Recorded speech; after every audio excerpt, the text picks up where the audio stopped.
Man, did Democrats fail miserably tonight. Or last night, in fact, because I'm filming this at 1:40 in the morning. Yes, I don't get much sleep anyway, so it makes no difference to me. Well, anyways, the Democrats lost a very winnable race in Virginia, and they lost it by 2.7 points to a gentleman named Glenn Youngkin, who I never heard of until this year. And the Democrats managed to run a former governor of Virginia, Terry McAuliffe, who's connected to the Clintons. And of course, he managed to find a way to lose this election in embarrassing fashion. By the way, it's 95% reporting according to the AP, and it's been called. Now, it's not the only failure for Democrats tonight. My home state in New Jersey, if you look, Jack Chitterelli, I butchered that name probably, but oh well. He's up by what looks like 2 points approximately there, little more, little less. Kind of tired to do the math right now. And there's 83% reporting according to the AP. And if you look at the map, it's really red here. And this is my home state too. My home state is solidly blue state. And excuse me. And if you can see here, this is the blue state, and this time is all red. And another miserable failure tonight. I mean, I don't know what else to say. I mean, it's that the failure all over the place. Now let's go back to Virginia real quick. As you can see, looking at polls, this is from 538. The average of polls had Youngkin up by 1 point. 0.9 points technically, but I'm going to say 1. I'm going to round up. He was up by 1 point in the average of polls, which shows me that McAuliffe was a weak candidate. I don't know why they ran McAuliffe. They could have found nearly any other Democrat with at least, I don't know, half charisma or something. Do something. Don't run a former governor.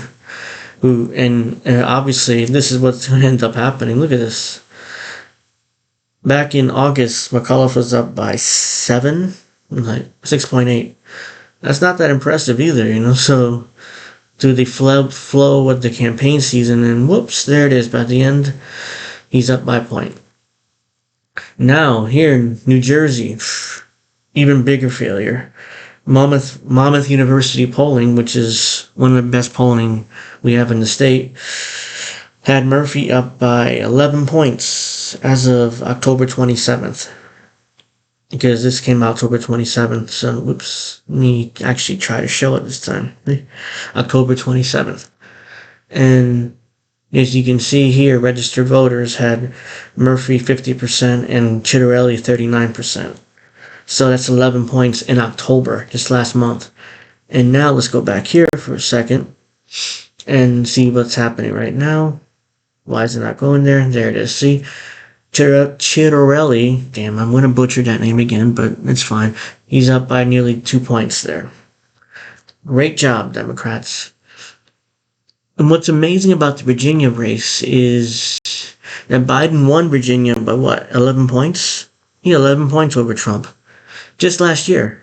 And now they managed to blow that 11-point lead, pretty much.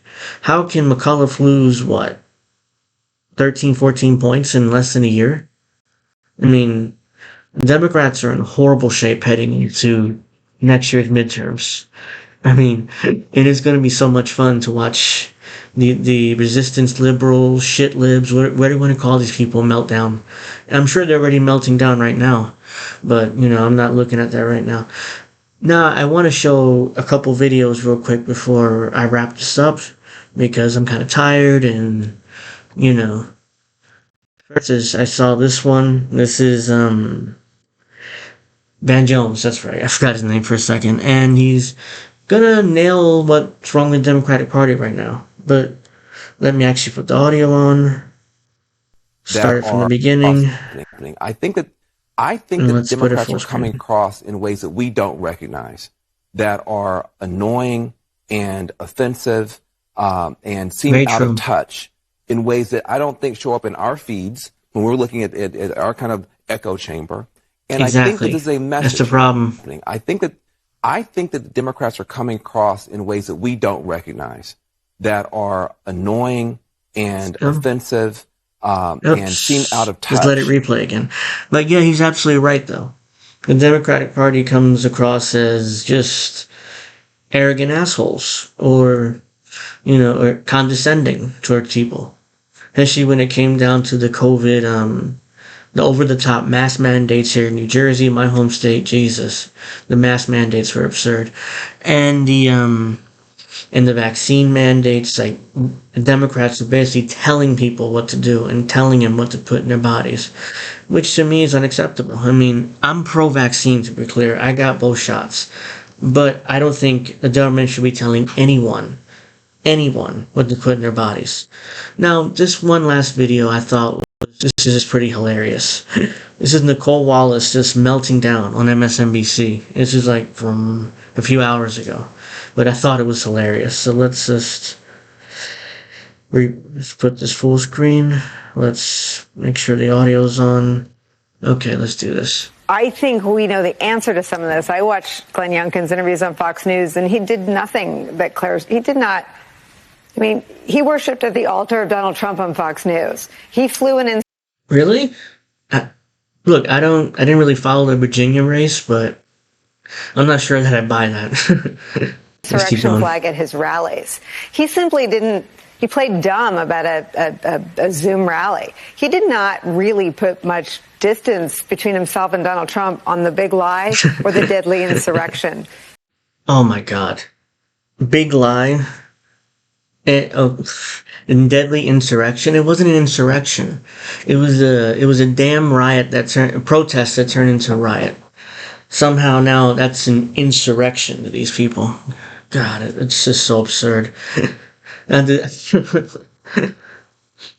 which police officers were maimed by flagpoles. So they weren't maimed. Police officers weren't maimed.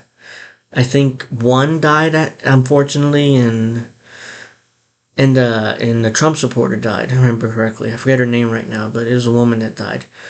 Nobody was maimed. I don't know where she got that from. I think that the real ominous thing is that critical race theory, which isn't real, turned the suburbs 15 points to the Trump insurrection endorsed Republican. What do Democrats do about that?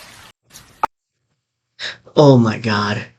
The Trump insurrectionist endorsed candidate. I got that. That's unbelievable. How can anybody just buy that? How anybody takes MSNBC seriously at this point, it's just beyond me. And it's oh my God. I mean, yeah, embarrassing night for a Democratic Party. If you're a Democrat, if you're an official or one of these party why am I blanking on the word?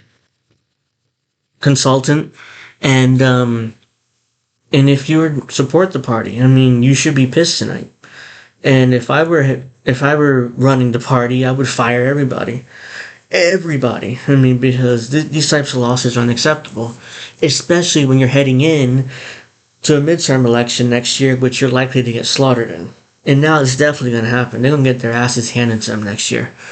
And I'm just going to laugh my ass off because these people don't learn. They do not learn. They keep running the same loser candidates over and over again, and then they wonder why they lose. So, yeah, they suck. Oh, and on top, I forgot to mention that India Walton, the socialist Democrat who ran in Buffalo, managed to lose to Byron Brown, who was the incumbent mayor, and he had to do a write-in campaign because India Walton won the primaries, and she managed to lose to him. So yeah, not a good night for Democrats, not a good night for progressives, not a good night for you. It's embarrassing. You should be ashamed of yourselves, Democrats. Yeah, so just one final thought. What do you think of my new design for my videos? Yes, I know it's only my third video, but still, I'm still playing around with how the video is gonna look and stuff, and I came up with the handsome cynic. Yes, I know it may be kind of egotistical, but I thought it flowed. handsome cynic. So why not? Let's just go with it and see what happens. So give me a comment. Tell me what you think. Like the video down below. Comment down below. Like the video. Share it. Please subscribe to me. I'll be back with more videos soon. And I'll see you next time.